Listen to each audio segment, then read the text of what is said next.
Yo tout le monde, je suis le Capitaine Groscha.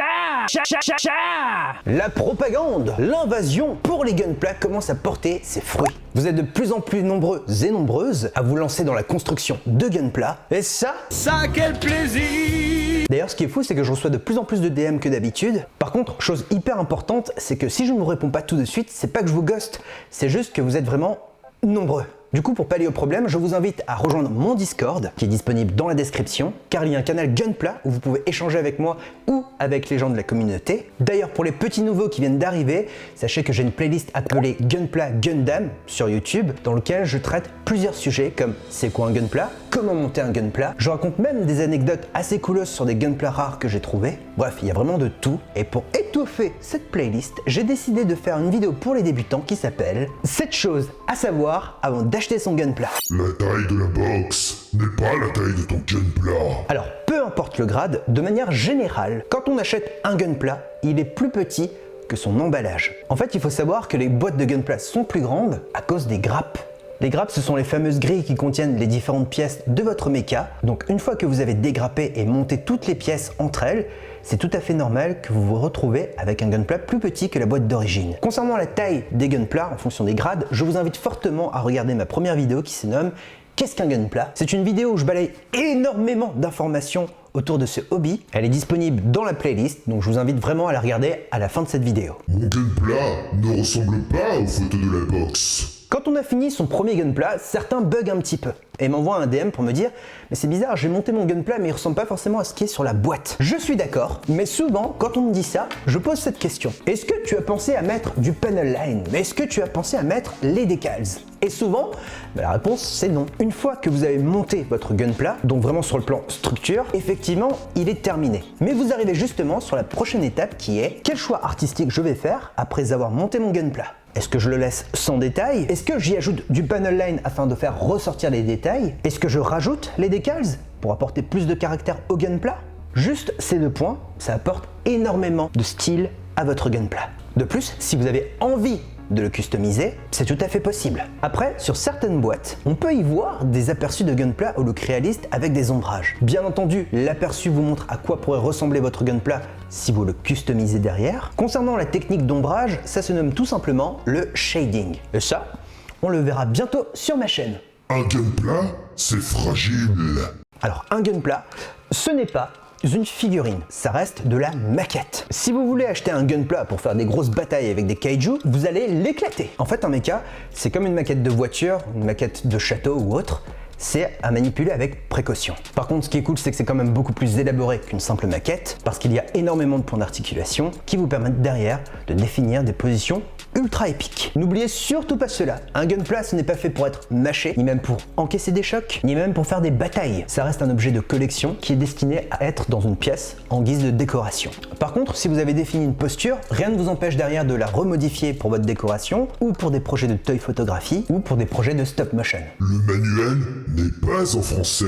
Je l'avais déjà dit dans une de mes vidéos, mais les manuels de Gunpla ne sont pas du tout traduits en français. Ils sont en japonais et en anglais, mais pas de panique, les japonais sont très forts quand il s'agit d'expliquer quelque chose à partir de schémas. Si vous avez déjà monté un meuble Ikea ou si vous savez monter des PC, vous n'aurez aucun problème pour monter des Gunpla. Ne te lance pas dans les Gunpla sans ça. Alors ça, c'est quelque chose que j'ai très souvent eu en DM. Quand vous achetez votre premier Gunpla, il est très important de vous munir au minimum d'une pince coupante, d'une pince de précision, d'une lime et d'un tapis de découpe. C'est le strict minimum pour vous lancer et ce n'est jamais vendu avec un Gunpla. Rise of Gunpla propose une boîte à outils appelée Kit du débutant. Il y a tous les outils nécessaires et ils vendent aussi des tapis de découpe. Après, si c'est en rupture de stock, vous pouvez largement partir sur d'autres boîtes à outils de maquettistes sur internet. Ça fera amplement l'affaire. Les Gunpla prennent de la place. Alors là, je vais vous parler d'un problème que 90% des builders se rencontrent quand il s'agit de faire la collection des Gunpla. Le problème, c'est que si tu as ultra kiffé l'expérience Gunpla, tu vas très vite vouloir monter une collection et tu vas commencer à poser quelques boîtes dans un coin dédié. Sauf que ce coin dédié peut très vite se transformer en entrepôt. Je suis extrêmement sérieux et cela est dû à 3 facteurs. Les boîtes de Gunpla, elles sont grosses, les Gunpla prennent du temps à monter et les Gunpla en série limitée te font dégainer la CB assez vite. Et à la fin, tu te retrouves comme moi avec une pile qui prend de la place. Mais attention, sachez que moi à côté, je suis un petit joueur, littéralement. Je connais des personnes dont je tairai le nom qui ont des murs porteurs de Gunpla. Sur internet, on peut voir des piles incroyables où ils mettent ça dans des greniers, dans des caves, dans des salons, c'est n'importe quoi. Et là, je vois les sages-paroles débarquer sur les commentaires, mais tu as juste à te contrôler. Bon, plus sérieusement, je vais parler pour mon cas perso. En fait, je suis passionné des Gunpla, et je sais que les kits que j'ai aujourd'hui, je vais prendre littéralement énormément de plaisir à les monter plus tard.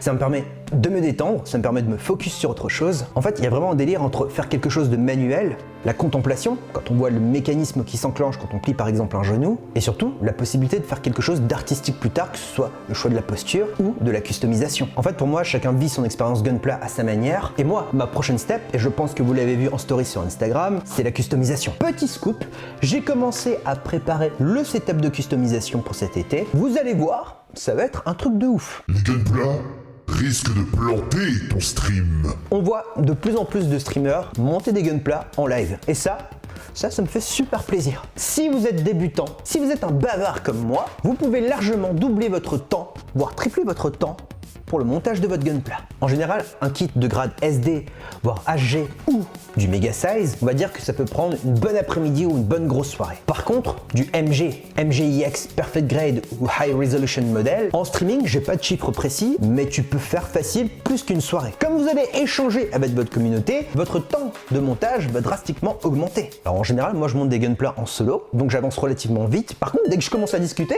bah là c'est la merde parce que je suis happé par la conversation et j'ai envie de développer à chaque fois toutes mes discussions. Et à la fin, ça devient une boucle infinie comme le Zakudo que j'ai monté sur Twitch, et je crois que j'ai mis 5 ou 6 soirées, ce qui est complètement absurde. Franchement, si vous décidez de monter un Gunpla en live, mais là, clairement commandez du Uber Eats. Non, je ne suis pas sponsorisé par Uber Eats. Par contre, avec le code CHACHACHA, vous avez droit à moins 5% sur votre panier sur le site Rise of Gunpla, et cela sans minimum d'achat.